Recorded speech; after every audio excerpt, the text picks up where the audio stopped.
पहा, माझ्या दिवसाची पूजा तुमच्याशी मी शेअर केली आणि आता संध्याकाळी मी ऑफिसमधनं कामातून आलेली आहे आणि सुंदर अशी मी दिवाबत्ती केलेली आहे. सकाळचे फुलं जे कळ्या होत्या ते आता छान उमललेले आहेत आणि बघा किती सुंदर माझं देवघर दिसतंय. मला अशा मोठ्या मोठ्या 2 समया मी लावायची आधी, पण आता मी असं छोटे छोटे दिवे लावते. जवळपास 5 छोटे छोटे दिवे आहेत. त्यामुळे काय होतं, मंदिराचा प्रत्येक कोपरा हा उजळून जातो आणि त्या प्रत्येक म्हणजे 5-6 देवांसमोर एक अगरबत्ती, एक धूप असं लावते. तर असं सुगंध भरून जातो. म्हणजे आजकाल माझ्या घरात कोणी जर आलं तर ते एकदम त्या सुगंधाने एकदम हा खूप सुंदर वास आहे, कशाचा वास आहे असं विचारतात आणि सुवास आहे. आणि मग अगदी चप्पल वगैरे काढून ठेवतात अगदी, की इतकं सुंदर तुझ्या घरामध्ये प्रसन्न वाटतंय आणि खूप सात्विक वाटतं. छान आहे की नाही?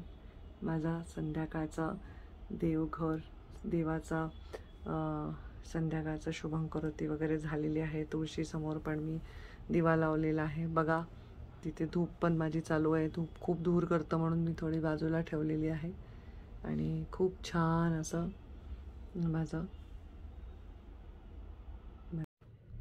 नमस्कार, कसे आहात तुम्ही सर्व? माझे वेगवेगळे व्हिडिओ तुम्ही बघता, दबंग भाषण करताना, जोरजोरात ओरडताना, कार्यकर्त्यांना झापताना, सभा गाजवताना. त्याचबरोबर माझे घरगुती व्हिडिओ खास करून या अधिक महिन्यापासून फार फार महिलांमध्ये आणि इतर जे अपॉलिटिकल लोक आहेत त्यांच्यामध्ये खूप आवडीचा विषय झालेले आहेत. मला वाटतं की श्रावण महिन्यामध्ये मी सुरू केलेल्या माझ्या यूट्यूब चॅनलला स्पीड देण्यासाठी त्याच्यामध्ये आता ऑलमोस्ट 1 लाखाच्या जवळपास आता सबस्क्रायबर झालेले आहेत. आणि या सबस्क्रायबरला जो कंटेंट हवा आहे तो कंटेंट खूप रिअल हवा आहे. त्यांना सगळंच राजकारणच हवं आहे असं नाही, राजकारणही हवं आहे, त्याच्याबरोबर तुम्ही काय करता, तुमचा काय विश्वास आहे, तुम्ही कसं स्वतः जगता हे सुद्धा अत्यंत महत्त्वाचं असतं. आणि यूट्यूब चॅनलचं तरी हेच महत्त्व आहे की तुम्ही रोज किमान 1 दिवसाआड तरी लोकांना काही ना काही दिलं पाहिजे. त्यांना तुम्हाला बघायला आवडतं, तुमच्या जीवनातनं शिकायला आवडतं आणि त्या माध्यमातून हे यूट्यूब चॅनल सुरू करायचा मी विचार केला होता. एक संकल्प केला होता, वेगवेगळे विषय, स्त्री भ्रूण हत्येचा विषय, हा संकल्प नावाचा व्हिडिओ मी हिंदीत केला होता. कारण तेव्हा मध्य प्रदेशच्या लोकांचा आग्रह होता की ताई आम्ही तुम्हाला फॉलो करतो पण आम्हाला भाषा कळत नाही. बऱ्याच वेळा तिथले मराठी भाषिक तर नॅचरली त्यांना कळते पण हिंदी भाषिकांना कळत नाही. त्यामुळे त्यांचा आग्रह होता म्हणून मराठी हिंदी असे मिक्स मी बऱ्याच वेळा व्हिडिओ टाकत असते. आत्ता माझा जे अचानक योग येऊन दर्शनं झाली त्रिपुरा सुंदरी आणि कामाख्या, तर माझी शिवशक्ती परिक्रमा अजूनही जारी आहे असं त्या निमित्ताने मला वाटलं. आणि जेव्हाही थोडा वेळ मिळतो तेव्हा मी अशा शक्तिपीठांना जाते. कारण मला असं वाटतं की एखादं मंदिर, एखादं वास्तू, एखादा महाल ह्याच्यामध्ये हजारो वर्षांचा, किमान शेकडो वर्षांचा इतिहास समाविष्ट केलेला असतो. त्या काळातल्या लोकांचं बांधकाम कसं असायचं, त्या लोकांमध्ये कुठल्या कला असायच्या, त्यांनी ती टेक्नॉलॉजी त्या काळात जी आपण आता विचार करू शकत नाही ती कशी वापरली, या गोष्टींची उत्सुकता लहानपणापासून मला होती. लहानपणापासून मला प्राचीन वास्तू बघायला आवडत होतं. आणि सगळ्यात प्राचीन वास्तू आपल्या देशामध्ये, आपल्या संस्कृतीमध्ये काय असेल तर ती आपली मंदिर आहे. ती त्या काळात कशी बांधली आहे. केदारनाथचं मंदिर त्या काळामध्ये तेवढ्या अशा हवामानामध्ये जिथे शक्य नव्हतं माणसाला राहणं, तिथे ती दगडं नेऊन ते कसं बांधलं असेल. तिथून ते रामेश्वर पर्यंतचं मंदिरं, ह्या सगळ्या मंदिरांमध्ये सुंदर आर्किटेक्चर, म्हणजे खूप छान असं देखणं आर्किटेक्चर आहे. त्याचबरोबर त्याच्यामध्ये अद्भुत असं काहीतरी कथा आहे, काही गूढ आहे. आणि या गोष्टी मला आकर्षित करत होत्या. माझ्या धकाधकीच्या जीवनात फार वेळ मिळत नव्हता, पण केंद्रीय राजकारणात गेल्यामुळे इतर राज्यांचा प्रवास थोडासा वेगळ्या पद्धतीने होत असताना थोडा एखादा दिवस वेगळा काढून मी या गोष्टी आवर्जून बघण्याचा प्रयत्न केला. शेवटी आपलं मन, आपली आत्मा, त्याची पण एक भूक असते. जसं आपल्याला शरीराला भूक लागते, आपण 3 वेळा जेवण देतो, तसं आपल्या आत्म्याला आणि बुद्धीला पण एक भूक असते. आणि ती भूक असते आपल्याला जे आवडतं, जे इंटेलेक्च्युअल आपली गरज आहे ती पुरवण्याची. कुणाला अफाट वाचन करायला आवडतं, कुणाला सतत ज्ञान घ्यायला आवडतं, अजून कोणाच्या कशा भूक असतील हा त्यांच्या पर्सनॅलिटीचा भाग आहे. तर ते जर आपण केलं ना तर आपण आपलं काम फार प्रामाणिकपणे करू शकतो. त्यामुळे मी तुम्हा सर्वांना आज या निमित्ताने व्हिडिओचे हे सांगणार आहे की तुमच्या जीवनामध्ये मी टाइम हा ठेवा. स्वतःसाठी एक वेळ ठेवा. तो स्वतःसाठी म्हणजे स्वतःच्या स्वार्थासाठी नाही, तर स्वतःच्या विचारांसाठी, स्वतःला घडवण्यासाठी ठेवा. त्याच्यामध्ये तुम्ही स्वतःला भक्कम घडवू शकता. आणि तुम्हाला कुठलाही निर्णय घ्यायचा असेल जीवनामध्ये आणि खूप प्रश्नचिन्ह तुमच्या समोर असतील, तेव्हा तर नक्कीच तुम्ही स्वतःवर वेळ घालवा. तेव्हा 1000 लोकांकडे आपले सल्ले मागण्यापेक्षा ऐकावे जनाचे, करावे मनाचे. त्यामुळे अनेक लोकांना विचारा, मी काय करू, हे असं आहे, ते तसं आहे, चर्चा करा, परिसंवाद करा, लोकांशी बोला आणि त्याच्यातून तुम्हाला जे योग्य वाटतं, तुमचा अंतरात्मा जे तुम्हाला सांगतं ते करा. आता माझ्यासारख्या लोकांचा अंतरात्मा सांगताना खूप लोकांचं ऐकावं लागतं, कारण आम्ही राजकीय जीवनामध्ये आहे, पब्लिक फील्डमध्ये आहे, त्याच्यामध्ये एवढं भव्य फॉलोईंग आहे. तेव्हा एवढ्या लोकांना कन्व्हिन्स करणं, एवढ्या लोकांपर्यंत आपलं म्हणणं पोचवणं, कधी कधी आपण न बोलता सुद्धा आपली भूमिका पोचवणं, कधी कधी आपण जे बोललोय त्यातला जो गर्भितार्थ आहे तो पोचवणं, हे खूप मोठं चॅलेंज हे माझ्या समोर तरी असतं. अशा वेळी मला असं वाटलं की मी जे काम केलं आयुष्यामध्ये ते एका गोष्टीवर केलं आणि तो मुख्य गाभा आहे विश्वासाचा. जे लोक तुम्हाला फॉलो करतात त्यांचा तुमच्यावर विश्वास असेल, ते तुमच्या वर संपूर्णतः तुमच्या निर्णयावर संपूर्णतः विश्वास ठेवत असतील, तर हे सगळे अर्थ ते व्यवस्थित काढत असतात. आणि त्यामुळे काही गोष्टी बोलून करायच्या असतात, काही न बोलून करायच्या असतात. आणि अशा गोष्टी करत असताना मेन आपला जे हेतू असतो तो स्वच्छ आणि सात्विक असेल तर आपल्याला त्याच्यात नेहमी यश मिळत असतो. संघर्ष हा अपरिहार्य आहे. संघर्ष कोणाला नाही. संघर्षानेच हिरो बनत असतात. आपल्या सगळ्या कथा बघा, आपलं रामायण बघा, प्रभू रामाला किती दिवस सिंहासनावर बसता आलं, त्यांना किती संघर्ष करावा लागला ह्याचा विचार जर केला तर त्यांच्या जीवनामध्ये वनवासच त्यांच्या वाट्याला आला. तो वनवासच त्यांच्या जीवनाचा महत्वाचा प्रवास होता. त्याच्यामुळेच त्यांना पूर्ण सूरमुक्त असं पृथ्वी करण्यासाठीच ज्याच्यासाठी त्यांचा जन्म झाला होता तो जन्म सार्थकी लावता आला.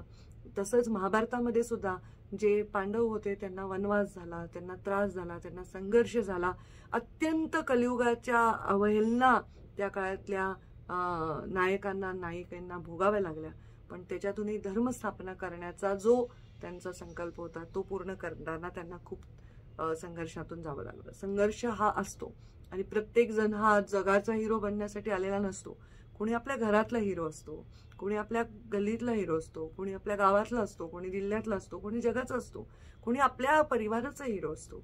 आणि त्याच्यामुळे हिरो बनायचं असेल, हिरो हा शब्द, हिरो म्हणजे एखादा आपल्या जीवनात आपण जे करतोय ते अति व्यवस्थित करतोय, परफेक्ट करतोय, आपला आधार कोणाला तरी वाटतो, आपल्या निर्णयावर अनेक लोक अवलंबून असतात, ही भावना फार जबाबदारीची असते. त्यावेळी संघर्ष हा अपरिहार्य आहे. अप्स अँड डाऊन्स म्हणजे उतार चढाव हे अपरिहार्य आहेत. या सगळ्यातून जात असताना आपलं तेज कमी न होऊ देणं हे अत्यंत महत्वाचं असतं. खोटे लोक आपल्या अवताली भोवताली असतात, ते आत्ताच्या मला वाटतं कलियुगातले असुराचे प्रतीक असतात. खोटेपणा, दांभिकपणा, मत्सर, कारस्थानं ही आपल्या आजूबाजूला असतात. पण ह्याच्यातनं बाहेर पडत असताना आपली पर्सनॅलिटी मलिन न होऊ देता बाहेर पडणं हे सुद्धा महत्वाचं असतं. हे साध्या घरगुती भांडणापासून ते अगदी राजकीय डावपेचापर्यंत सगळीकडे हे लागू पडत असतं. आणि त्यामुळे यावर आपण सर्वांनी अवलंब केला पाहिजे.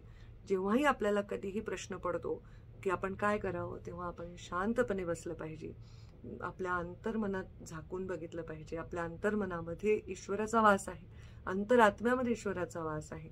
कारण एनर्जीचा सायन्स जर आपण विचार केला तर एनर्जी म्हणजे ऊर्जा ही कधीही बनवता किंवा संपवता येत नाही. तिचं रूपांतर एका फॉर्ममधून दुसऱ्या फॉर्ममध्ये करता येतं. तर आपणही त्या एनर्जीच आहोत. आपला स्रोत काहीतरी आहे आणि आपण कुठेतरी आणखी जाणार आहोत. तेव्हा आपला अंतरात्मा हा सगळ्यात मोठा आपला मार्गदर्शक असतो, तोच ईश्वराचं प्रतीक असतो.